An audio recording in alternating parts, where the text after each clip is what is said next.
రోజు ఎట్లా పట్టుకోవాలి, ఏ పొజిషన్లో పట్టుకోవాలి, వాళ్ళు తాగుతున్నారో లేదా, వాళ్ళు పిల్లలు పుట్టినాకనే చాలా ఏడుస్తూ ఉంటారు ఎక్కువ మంది పిల్లలు. అదే బిడ్డకు పాలు సరిపోయి ఏడుస్తున్నాడు కావచ్చు, ఇవ్వలేకపోతున్నాను, నాకు పాలు వస్తలేమని నెగిటివ్ మైండ్ సెట్లో వెళ్తారు. అసలు ఆ పాటే రానియదు.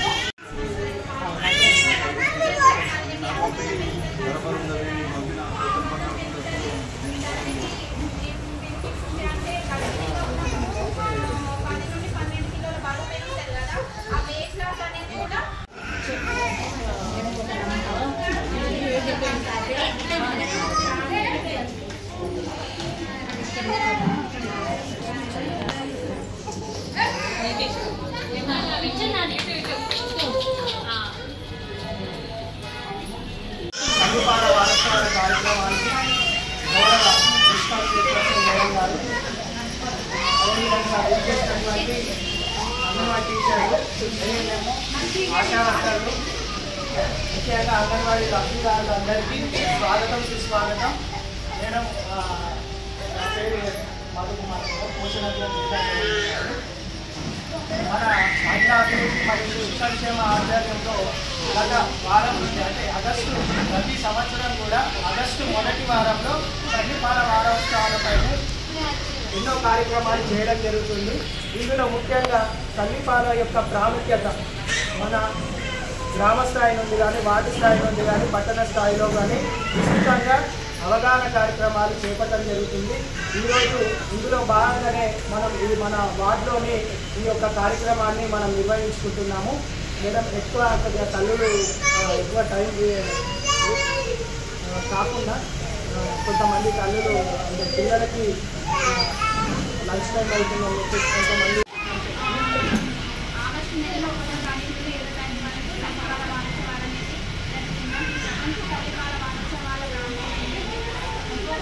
ప్రతి ఒక్క బిడ్డకి మన బాలని ఖచ్చితంగా వాటికి కాకుండా మన బాలని పట్టించాలి. దాని గురించి అవేర్నెస్ కానీ, జాగ్రత్తలు కానీ, ఆ బిడ్డను పట్టుకునే ఇది కానీ తల్లిపాల ఉండే అంటే పోషకాల గురించి వివరించడం అన్నట్టు. చాలా మంది తల్లులు ఏంటంటే సిజేరియన్ అయినప్పుడు సిజేరియన్ అయింది మా అమ్మాయికి, సిజేరియన్ తర్వాత పట్టిస్తామని అత్తలు కానీ ఆ పిల్లల తల్లులు కానీ ఇంకా ప్రోత్సహించారు. కానీ మనం ఫస్టే వాళ్ళ గర్భిణీగా ఉన్నప్పటి నుండే వాళ్ళకి తల్లులు కానీ ఆ ఇంట్లో గర్భిణి ఎవరైతే ఉన్నారో ఆ ఇంట్లో హస్బెండ్కి కానీ, వాళ్ళ అత్తలకు కానీ, వాళ్ళ ఇంట్లో అయితే ఎవరైతే ఉంటారో వాళ్ళకి ముందే అవేర్నెస్ కలిగియాలి. ఇప్పుడు మీ కోడలు ఇట్లా గర్భిణీగా ఉన్నది, తను డెలివరీ అయిన వెంటనే పాలించేటట్టు మనం అందరికీ మనం తెలిసిన చుట్టాల కానీ, చుట్టుపక్కల వాళ్ళ కానీ అందరికీ తెలియజేయాలి. దానికి అవకాశం ఇచ్చినందుకు మన ఈరోజు 36వ వార్డులో తల్లిపాల వారోత్సవాల కార్యక్రమాన్ని నిర్వహించిన మా అంగన్వాడీ సంధ్యారానికి, అట్లాగే మా ఆర్పీ గారికి, అక్కడికి విచ్చేసిన ఐసీడీసీ కవిత గారికి, అట్లాగే జిల్లా కోఆర్డినేషన్ మధుసూదన్ గారికి, మరి ఇక్కడికి విచ్చేసిన 36వ వార్డు ప్రజలందరికీ, మా తల్లులందరికీ, వాళ్ళ పిల్లలందరికీ, అట్లాగే మాకు ఇక్కడికి విచ్చేసిన అంగన్వాడీ టీచర్స్ అందరికీ హృదయపూర్వక నమస్కారాలు. మేడం అయితే చెప్పేసారు మొత్తం. ఇది మాకు దాదాపు రెగ్యులర్గా జరుగుతుంది ప్రోగ్రామ్. తల్లి పాలలో ఎన్ని పోషకాలు ఉన్నాయి, ఎంత విలువ ఉంది అనేది ఖచ్చితంగా మీ అందరికీ గత పూర్వం నుంచే అందరికీ తెలుసు. కానీ ఇప్పుడు కొంచెం జనరేషన్ చేంజ్ అయింది కాబట్టి చాలామందికి విషయం తెలియదు, తెలిసినా కూడా పక్కకి పెడుతుంది. అందుకని చెప్పేది ఏంటంటే తల్లి పాలు ఇప్పుడు బిడ్డ పుట్టిన తర్వాత ఒక అరగంట గంటకే ముర్రిపాలు అని చెప్పేసి ఈమని చెప్తారు. పుట్టిన అర్ధగంట గంటకే ఈమని. మరి దాంట్లో ఎన్ని పోషకాలు ఉన్నాయంటే బిడ్డకి ఎట్లాంటి చిన్న చిన్న జలుబు జ్వరాలు కూడా రాకుండా కాపాడుతుంది తల్లిపాలు. అందుకని చెప్పేసి ప్రతి ఒక్కరు తల్లిపాల మీద ఎక్కువ ఇంట్రెస్ట్ ఉంటుంది. చాలా మంది తల్లులకి అసలు పాలే రావట్లేదు ఇప్పుడున్న సిచ్యువేషన్. ఎందుకు? పోషక లోపాలు. ఇప్పుడు బయట ఫుడ్, జంక్ ఫుడ్ తినడం బాగా అలవాటు అయిపోయింది. ప్రెగ్నెన్సీ లేట్ అవ్వాలి, చాలా మందికి కడుపు కూడా లేట్ అవుతుంది. ఆ బయట ఫుడ్ తినడం వల్ల, పోషక లోపాల వల్ల కడుపు తొందరగా కావట్లేదు. ప్రెగ్నెన్సీ లేట్ అవ్వడం వల్ల పిల్లలు లేటుగా పుట్టడము, ఏదో ఒక చిన్న డిసీజ్ తోడు పుట్టడము, దానివల్ల ప్రాబ్లం అవుతుంది. కాబట్టి ప్రతి ఒక్క తల్లి ఈ కడుపు తట్టు ఉన్నప్పుడైనా కనీసానికి బయట ఫుడ్ ప్రిపేర్ చేయకుండా ఇంట్లో మంచి పోషకాలతో కూడిన ఆకుకూరలు కానీ, పండ్లు కానీ, పాలు కానీ తీసుకుంటే మంచిగా ఉంటుంది. అప్పుడు ఇప్పుడు ఏమైతుంటే బిడ్డకు పాలిచ్చే మనకి అవకాశం వస్తుంది అనమాట. అంటే పాలు ఇవ్వగలుగుతాము. సో అట్లాంటి పోషకాలు ఉన్న ఫుడ్ తింటేనే మంచిది, పిల్లలకు పాలు వస్తాయి, మనం పాలు ఇవ్వగలుగుతాం. చాలా మంది ఏం చేస్తారు, ఒక 6 నెలలు సంవత్సరంలో ఒకటి 9 నెలలు ఇచ్చి మానేస్తారు. అది కరెక్ట్ కాదు. ఖచ్చితంగా 3 సంవత్సరాలు పాలు ఇవ్వాల్సిందే పిల్లలకి. అట్లా ఇస్తేనే రానున్న రోజులలో ఎలాంటి రోగాలు రావు పిల్లలకి. తర్వాత వచ్చే పిల్లలకు కూడా క్యాన్సర్ వస్తుంది. అట్లాంటి క్యాన్సర్ రాకుండా ఈ చిన్న చిన్న ఈ దగ్గులు జలుబు అనేది రోగాలు చిన్న చిన్నవి అవిటి బాగా ఎప్పుడు వామిటింగ్స్ చేసుకోకుండా ఉంటారు. ఇంకా పెద్ద పెద్దవి ఉన్నాయి, చాలా స్కిన్ డిసీజెస్ కూడా చాలా ఉంటాయి. ఇవన్నీ రాకుండా ఉండాలంటే మనం పాలిస్తేనే రావు. మన పాలల్లో అంత పోషకాలు ఉంటాయి కాబట్టి. సో తల్లి పాలను తీసుకెళ్ళి ఏది కూడా పనికిరావు.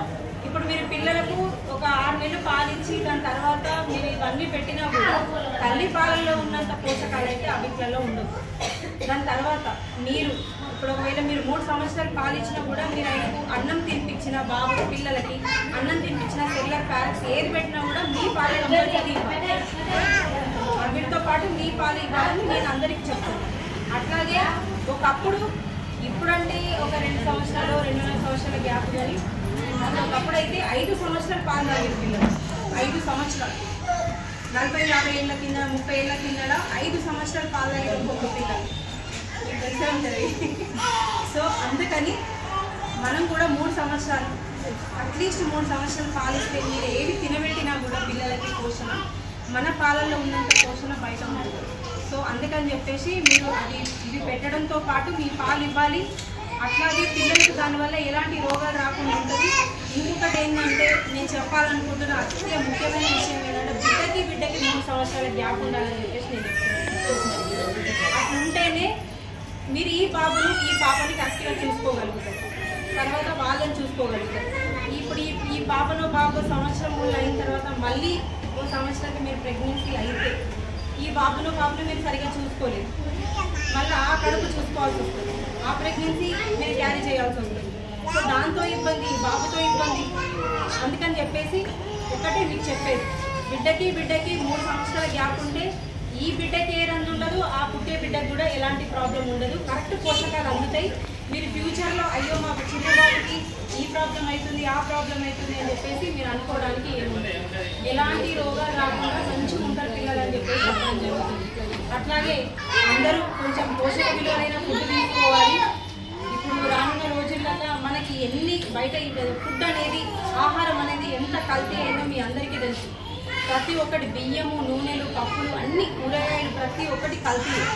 కాబట్టి దాంట్లో కల్తీ లేనిది ఏముంది, మరి ఒకవేళ అది కల్తీ అయినా దాన్ని ఏ రకంగా చూస్ చేసుకోవాలి, దాన్ని ఏ రకంగా నీట్గా చేసుకోవాలి, ఏ రకంగా ఇప్పుడు ఆకుకూరలు ఉన్నాయి, ఆకుకూరల్ని ఎట్లా కడిగితే దాంట్లో ఉన్న కెమికల్స్ బయటికి వెళ్ళిపోతాయి. ఇప్పుడు ఆకుకూరల్ని ఒక వాటర్లో ఉప్పు వేసి దాంట్లో నానబెట్టి అప్పుడు ఆకుకూరలు అనేది మనం తినొచ్చు. కాబట్టి ప్రతి ఒక్క ఆహారంలో కల్తీ ఉంది. కాబట్టి కల్తీ లేకుండా మనం ఏం తినాలి, ఆ కల్తీ అయిన ఫుడ్ని కల్తీ లేకుండా చేసుకోవడానికి మనం ఏం చేయాలనేది ప్రతి ఒక్కరు చూసి మీరు అందరూ కల్తీ లేని ఫుడ్ తినాలి, ఆరోగ్యంగా ఉండాలని చెప్పేసి అందరినీ మనస్ఫూర్తిగా కోరుకుంటూ ఖచ్చితంగా తల్లిపాల మీద అందరూ దృష్టి పెట్టాలి. తల్లిపాలు అనేది చాలా గొప్పవి, చాలా పౌష్టికమైనవి, చాలా ఆరోగ్యకరమైనవి. బిడ్డకి తల్లిపాలు ఇస్తేనే బిడ్డ ఆరోగ్యంగా ఉంటాడు. ఎట్లాంటి వ్యాక్సినేషన్స్ కూడా తర్వాత రానున్న రోజుల్లో కొంతమందికి ప్రతి చిన్నదానికి ఈ డిసీజ్ వచ్చింది అని వ్యాక్సిన్ వేయాలి, 5 లక్షలు ఖర్చు అవుతుంది 2 లక్షలు ఖర్చు అవుతుందని చెప్తారు డాక్టర్లు. సో అవన్నీ మనకు రాకుండా ఉండాలి అంటే మీరు పిల్లలకు పాలు ఇవ్వాల్సిందే. 3 సంవత్సరాలు పాలు ఇస్తే పిల్లలకి ఎలాంటి రోగాలు రాకుండా ఉంటాయని చెప్పేసి ఇది వైద్య ఆరోగ్య శాఖ చెప్తున్న విషయం. సో దయచేసి మీరందరూ ఇదొక్కటి తల్లులు మీరందరూ గుర్తుపెట్టుకొని అందరూ పాలిస్తే చాలా సంతోషం. ఇక రానున్న ఇంకా మీరు ఎవరు ప్రెగ్నెన్సీ వాళ్ళు నెక్స్ట్ అయినా ఆ పిల్లలు కూడా కొంచెం గ్యాప్ చేసుకోవాలి.